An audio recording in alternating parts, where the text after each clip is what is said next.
La bourse, les cotations, en partenariat avec igmarkets.com.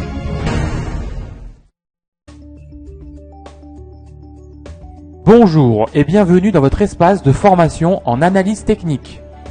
La leçon numéro 8 aborde les configurations en triangle, ceci afin d'approfondir les notions abordées lors du chapitre précédent.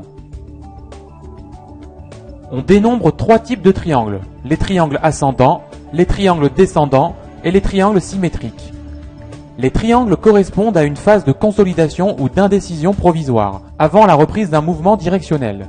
La variation des cours se réduit graduellement et semble converger alors que l'on observe une réduction des volumes de transactions.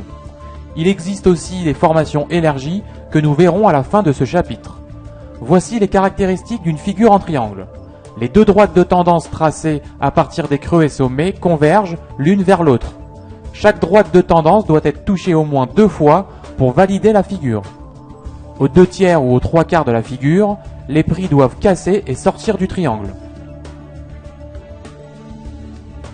Voici un triangle ascendant. Les cours suivaient une dynamique haussière et marquent une pause en consolidant et en dessinant un triangle. On distingue une baisse des volumes dans le triangle et une augmentation à la sortie. On distingue bien les points d'impact sur les droites de tendance. Voici un triangle descendant. Nous distinguons bien les 3 points d'impact. L'objectif d'un triangle est quant à lui calculé en reportant cette hauteur à la sortie du triangle, ce qui donne comme objectif ce niveau de prix. Voici le triangle symétrique ou ressort. Nous retrouvons toujours les points d'impact sur les droites de tendance. L'amplitude de variation des cours diminue, traduisant une compression des cours. La sortie est violente dans ce cas de figure, avec des volumes qui augmentent.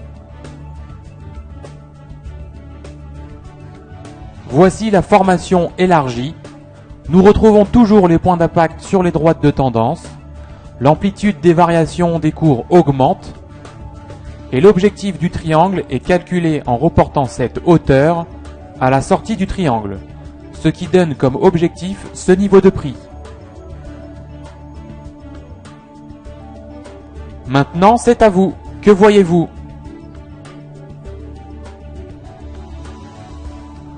On peut distinguer sur ce graphique un triangle en formation. Et là, que voyez-vous ?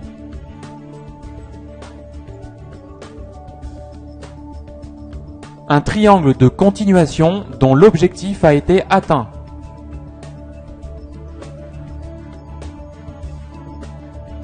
Voilà pour les triangles. La prochaine leçon concernera les figures en drapeau.